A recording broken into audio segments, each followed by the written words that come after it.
Guys, welcome back to my channel. അപ്പോൾ നമ്മളിവിടെ ഒരു സ്നാക്ക് ഉണ്ടാക്കാൻ വേണ്ടി പോവുകയാണ്. അപ്പോൾ അതിന് വേണ്ടിയിട്ട് ഞാൻ പൊട്ടാറ്റോ സ്മാഷ് ചെയ്ത് വെച്ചിട്ടുണ്ട്. പിന്നെ ഇതേ ഗോതമ്പ് മാവ് കുരുളകളാക്കി അത് വെച്ചിട്ടുണ്ട്. പിന്നെ ഇതേതോ ഉപ്പ്, കുരുമുളക്, പിന്നെ ഇതെന്താ ചിക്കൻ മസാല. അപ്പോൾ അത് വെച്ചിട്ടുണ്ട്. പിന്നെ ഉള്ളത് എന്താ കാപ്സിക്കം, ചില്ലി, ഓണിയൻ അത് നമുക്ക് കട്ട് ചെയ്ത് വെച്ചിട്ടുണ്ട്. പിന്നെ കോൺഫ്ലവർ ഉണ്ട് കേട്ടോ. പിന്നെ മാവുണ്ട്. പിന്നെ ഇതാ ചിക്കൻ ഇങ്ങനെ വേവിച്ചിട്ട് ഉപ്പിട്ട് വേവിച്ച് വെച്ചിട്ടുണ്ട്. നമ്മൾ പൊട്ടാറ്റോ ഇതിലോട്ട് ഇട്ട് കൊടുക്കാം കേട്ടോ. പൊട്ടാറ്റോ സ്മാഷ് ചെയ്തത് ഇതിലോട്ട് ഇട്ട് കൊടുക്കാം. അടുത്തതായി ഓണിയൻ, കാപ്സിക്കം, ചില്ലി ചോപ്പ് ചെയ്ത് വെച്ചത് ഇതിലോട്ട് ഇടാൻ പോകാം.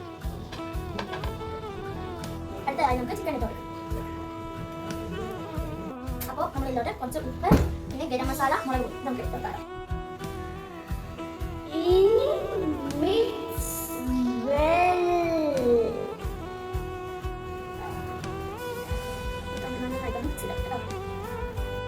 കുറച്ച് കോൺഫ്ലവർ ഇട്ടിട്ട് നമുക്ക് മിക്സ് ചെയ്യാം. നമ്മൾ നന്നായിട്ട് കുഴച്ച് വെച്ചിട്ടുണ്ട്. നമ്മൾ ഇവിടെ ചപ്പാത്തി പരത്തി വെച്ചിട്ടുണ്ട്. നമ്മുടെ കേട്ടോ മെയിൻ സാധിക്കുന്നുണ്ട്. അപ്പോൾ ചപ്പാത്തി പരത്തി വെച്ചിട്ടുണ്ട്. ഇനി ഇതിലോട്ട് നമുക്ക് നമ്മൾ നേരത്തെ മിക്സ് ചെയ്ത് വെച്ച സംഭവങ്ങൾ ഇടാം.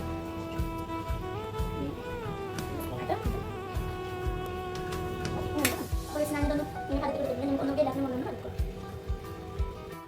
ഇനി നമുക്ക് മറ്റേ ചപ്പാത്തി മുകളിലോട്ട് എടുത്ത് വെക്കാം. ജസ്റ്റ് ഇതിൻ്റെ മുകളിൽ കൂടെ മെല്ലിയൊന്ന് പരത്തി കൊടുക്കാം കേട്ടോ. ഓക്കെ, അപ്പോൾ നമുക്ക് ഇതിൻ്റെ സൈഡ് ഭാഗം ജസ്റ്റ് ഒന്ന് കട്ട് ചെയ്തിട്ട് നമുക്ക് സ്ക്വയർ ആയിട്ട് എടുത്തിട്ടുണ്ട്. നമുക്ക് സ്ക്വയർ ആയിട്ടൊന്ന് മുറിച്ച് കൊടുക്കണം. അപ്പോൾ നമുക്ക് ഇങ്ങനെ ഇതുപോലെ കിട്ടും. അപ്പോൾ ഇനി ഒന്ന് നമുക്കിങ്ങനെ അടുത്തോട്ടും ഒന്ന് പുറത്തോട്ടായിട്ട് പൊടിച്ചെടുക്കാം. നമ്മൾ എല്ലാം അതുപോലെ തന്നെ ചെയ്ത് വെച്ചിട്ട് നമുക്കിതൊന്ന് ഫ്രൈ ചെയ്തിട്ട് കേട്ടോ. ഇതുണ്ടോ നമ്മുടെ ഒരു കുറുമട്ടില്ലേ അതുപോലെ തന്നെ ഉണ്ടല്ലേ. അപ്പോൾ നമുക്കിതൊന്ന് ഫ്രൈ ചെയ്തിട്ട് കേട്ടോ. അപ്പോൾ ഗൈസ് ഇനി നമുക്കിത് ഫ്രൈ ചെയ്യാം. ഗൈസ് നമ്മൾ ഇത് പൊരിച്ച് കഴിഞ്ഞിട്ടുണ്ട്. നമ്മൾ സ്നാക്ക് ഇവിടെ റെഡി ആയിട്ടുണ്ടല്ലോ. നമുക്കിതൊന്ന് കഴിച്ചാം. ഞാൻ ഇതിൻ്റെ ഉള്ളം തുറന്ന് വെച്ചിട്ടോ.